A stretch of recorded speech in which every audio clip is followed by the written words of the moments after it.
Hey folks, EchoCast here. Usually I come out with a bunch of random gameplay videos, but today I got something a little bit different. Now if you're a subscriber here, you know that I absolutely love the Sega Dreamcast and its library of games. And in the past couple of years I've enjoyed its online functionality thanks to the dedicated community that surrounds it. It has given me a chance to enjoy some of the features that I didn't really get to enjoy when it was alive and well back in 1999. I've been playing games like Phantasy Star Online, downloading the DLC for Sonic Adventure, and uploading my San Francisco Rush 2049 speedruns to the leaderboards. However, that aside, one of the most influential games of my childhood was Quake 3 Arena. Now, I don't believe that Quake 3 Arena here needs any introduction, especially if you clicked on this video. It was truly one of the most influential first-person shooters ever made. It helped propel first-person shooters into a multiplayer setting. And even today, the game is still alive, with many servers still active. You could play many versions of Quake 3 Arena. Whether you want to play the old school way with the old CD, or have something that works on more modern machines, going with IO Quake. Part of the reason why it's so alive and well is because in 2005 at QuakeCon, John Carmack announced that id Tech 3 would be released under the GNU General Public License for free. This has allowed the community to keep the game alive and well and updated to modern machines. However, there is a version out there that is nearly lost to time, and that is the Sega Dreamcast version. Quake 3 Arena would get released on the Sega Dreamcast, ported over by Raster Productions, who previously worked on Quake 2 for the N64. This version of Quake 3 Arena was cross-platform with PC players back in the year 2000. However, the official servers for Dreamcast have long been dead, and cross-platform has been quite limited. For one thing, servers were a bit different back then, before the game was released publicly, and the servers were run on Linux. Now, the Dreamcast Online community has made great strides into bringing the Dreamcast online again. Some members of the community have their own Linux server running, and if you're a PC player, you can download an old version of Quake 3 Arena, version 1.16n, as well as a mod map pack that allows the compatibility of maps for cross-platform. However, if that's all you've ever experienced in regards to the Dreamcast, you might not know that the Dreamcast actually has exclusive maps and music in the game, even ones that are not included in the map pack. Now, the map pack that everybody uses today has been floating around the internet since the mid-2000s, and I believe that it was last updated in 2008. Clans of Quake 3 Arena would share these files amongst each other so that they could play the Dreamcast maps, albeit it wasn't all of the maps, just a select few. With all that being said, things have been pretty limited between Dreamcast players and PC players in terms of cross-platform. If you have tried this before, you know that there are some headaches and heartbreaks. But before we get started, I think I should declare that this is kind of a call to arms for advanced users because I kind of need help. You see, I started making my own mod for this very purpose, and I say that I've made some very good headway. Like, I got most of the work done. There's just some tricky bits that I am not really able to attend to at the moment without learning something new. Not that I don't mind learning something new, it's just that I don't want to spend the time. It'd just be super helpful if somebody out there knew their way around the map editor so I could discover what I could do with the script that I've been working on. If that sounds like something up your alley, then hit me up. The reason this all started is because my friend and I wanted to play some Quake using his old Windows machine and my Dreamcast. We had done the research and discovered about the Linux server, and as well using the Dreamcast mod pack in order to play the maps together. And it worked fine, with some caveats. As I had before mentioned, the map pack itself is missing some of the maps. The original Dreamcast disc offered 38 maps in total. However, the Dreamcast mod pack only offers 23. Now mind you, all of these maps are kind of different from the base game on PC. If you haven't seen them before, you might want to take a look at them because it is kind of interesting how they optimize the maps in order to work on the Dreamcast. One of the maps that the map pack doesn't have is the very first one, which is Introduction. And even so, it is different than the PC version of the game. It has different models and lighting structure and animations. The reason why I started the project was so I could play on the missing maps. However, this turned into quite the endeavor, and I'll get into that shortly. If you experience what I've experienced, you probably know already. So the first map of the mod map pack is missing. Some of the other maps are broken in some capacity. They were either missing textures, had broken animations, or the shaders incorrect. Then finally, we have the SS maps, which were also excluded from the mod map pack. Now there's two categories of the SS maps. There's the SS200 and the SS400. The 200 maps are the exclusive maps. The 400 maps are lower poly versions of maps you may already know, except that they were meant for split screen play on the Dreamcast. Now I was able to fix practically everything that I just mentioned here. However, there is one glaring issue that I just don't have the skills to fix yet, but I have an idea. Now mind you, I had no prior experience making a mod for Quake 3 Arena. The last time I made a mod for a video game was back in 1999, and that was for a game called Star Wars Dark Forces 2. I never really written a script before outside of Minecraft's world edit and running a server on there. I have extensive knowledge with Photoshop, but no longer use it. I've turned to GIMP now. That being said, I was familiar on how to add mod files to the base Quake game. That's pretty simple.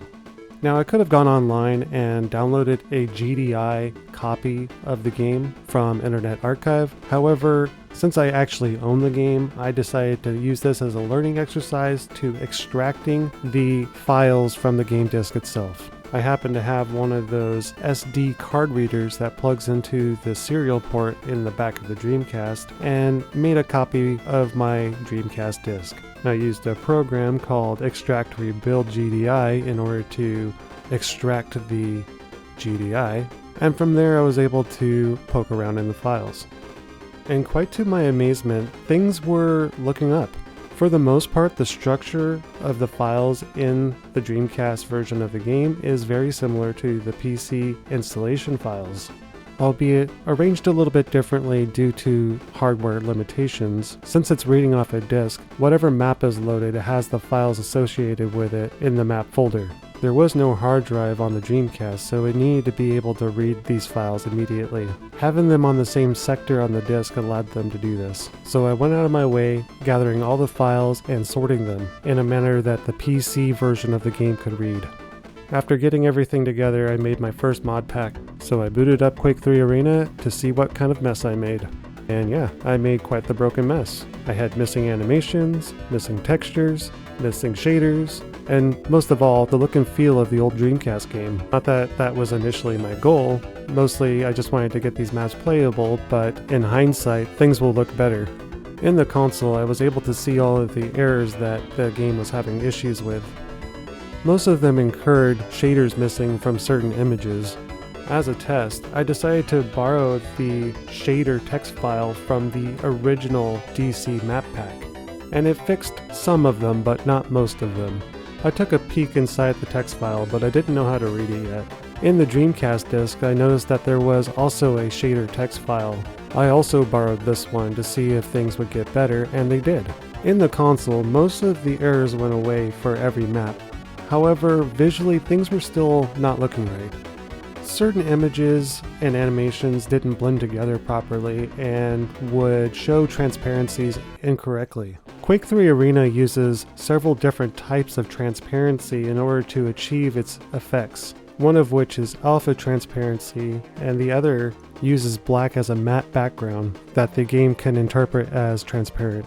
Part of the issue is that the original map pack didn't include the original texture images that were available on the Dreamcast, instead opting for using similar files that were found in the PC version. Now to note that the PC version does indeed have a higher resolution for its textures. which is actually part of the problem because the textures don't fit right with the map itself because these maps were compiled with the Dreamcast in mind. I think also to note that the Dreamcast had no vector graphics mode or GL support.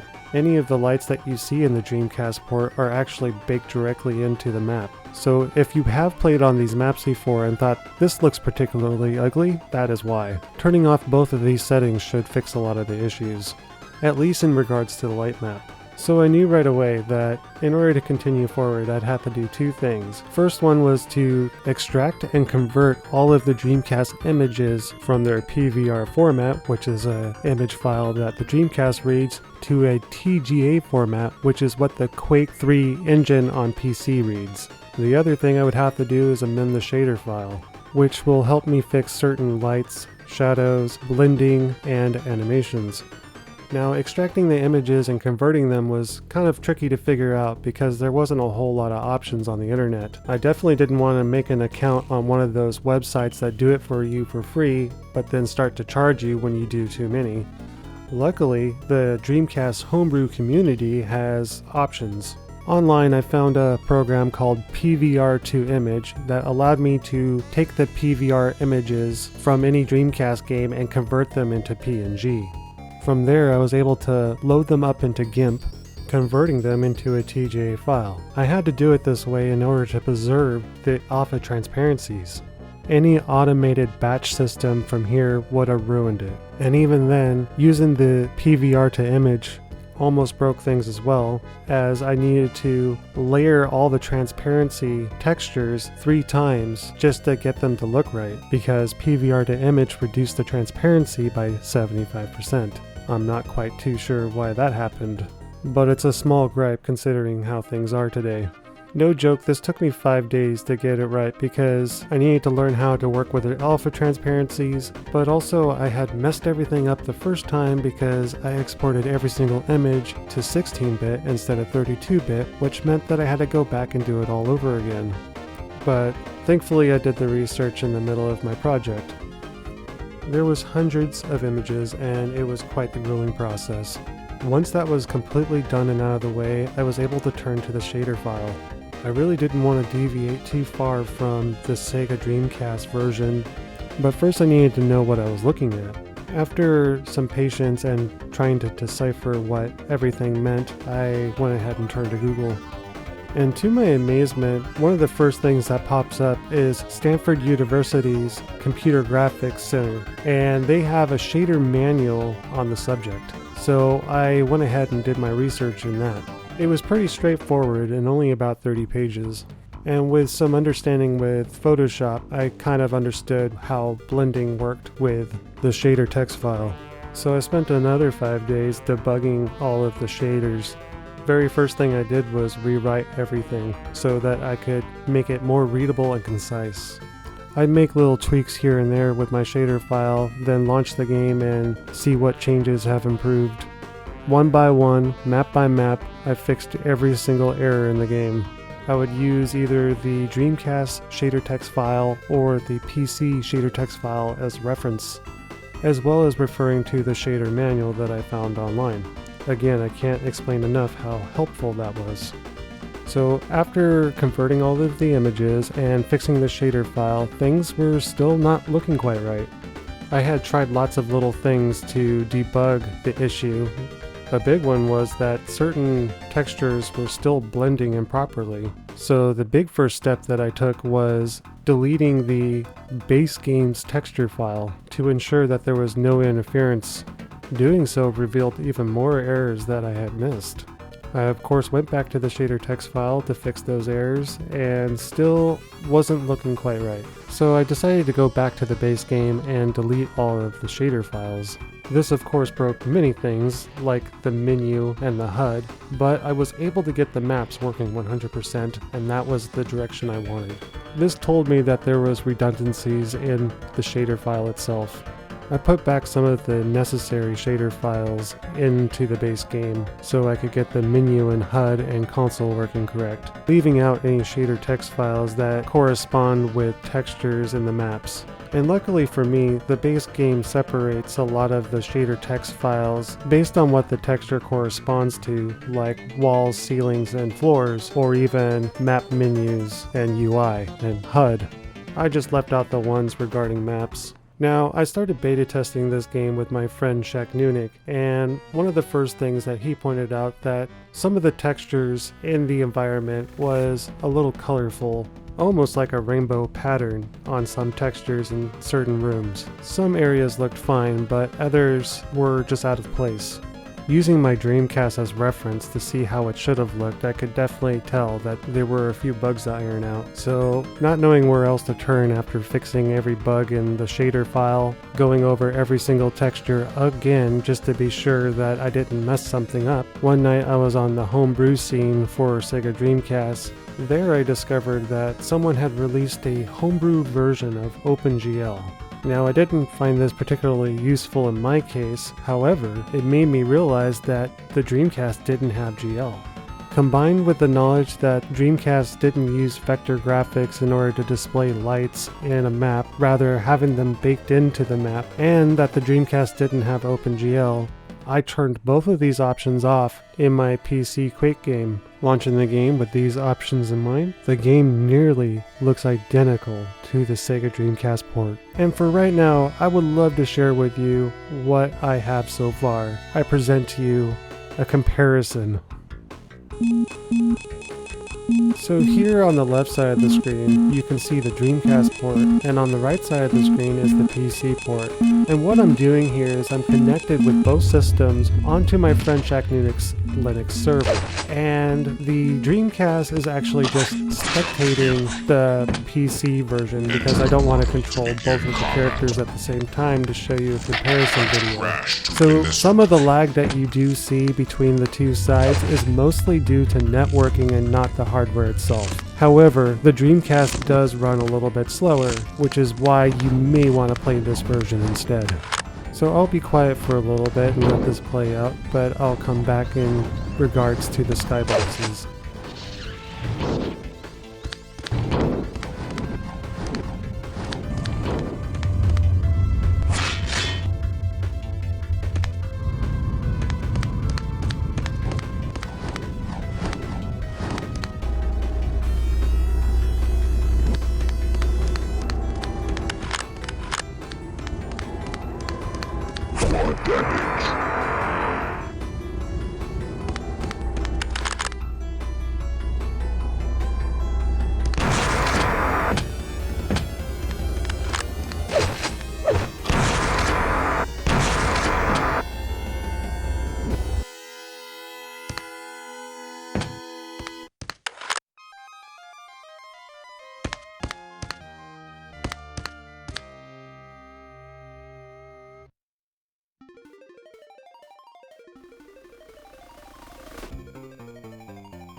So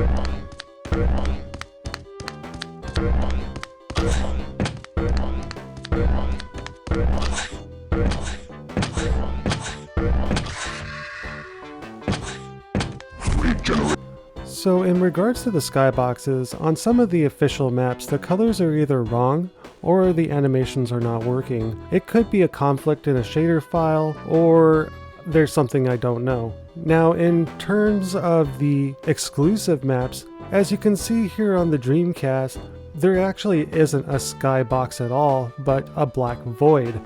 And this presents a problem on the PC version of the engine because it treats black voids as a Hall of Mirrors effect, which is pretty common for graphics engines. They didn't really need to do this on the Dreamcast because Dreamcast transparency levels were handled at the hardware level. It could actually handle transparencies up to 255 levels per pixel. This is why many ports of the Dreamcast game library looks a little downgraded. We didn't really have technology like that for PC users until the late 2000s, and most other game consoles handled this at the software level. This is pretty well known about in the Sonic Adventure community, but I digress. I did make an attempt to learn how to use the map editing software to see if I can find out any more information. But let me tell you, learning how to use the map editor alone is another beast entirely, and I'm not quite prepared for it yet. But here is what I found out. I could be using some of this terminology wrong, but you're going to just have to forgive me. The program Radiant, which is the map editor for Quake 3 Arena, doesn't only allow you to build the model of the map, but also assign where every single texture in the game goes. I believe these are called brushes, and the one that is assigned for the skybox isn't present, or rather, it points to a texture that never existed in the game files, neither in the base game or the Dreamcast disc. In fact, the texture that's labeled Solid No Impact has no file path in mind. I believe that they intentionally left the skybox out on these maps so that the maps could have better performance and save space on the Dreamcast disc. If someone out there has a way better understanding of the map editor than I do, and is able to add a brush path to the skybox here, as well as being able to compile the whole map again, I would be very grateful, and I'm sure the community would be as well. Otherwise, it's going to be a while before I will be able to do anything. I think before I start messing around with these maps, I might try making a map of my own to have a better understanding of things. There is just way more research that I need to put into it. So yeah, that's where I'm at right now. I'm not going to release this quite yet because there's still some things that I want to work on in the map pack. However, I'm hoping that this video will reach you well and that somebody out there has some better knowledge than I do with the map editor. That kind of concludes the video. Thank you for watching this far in, and I will see you next time.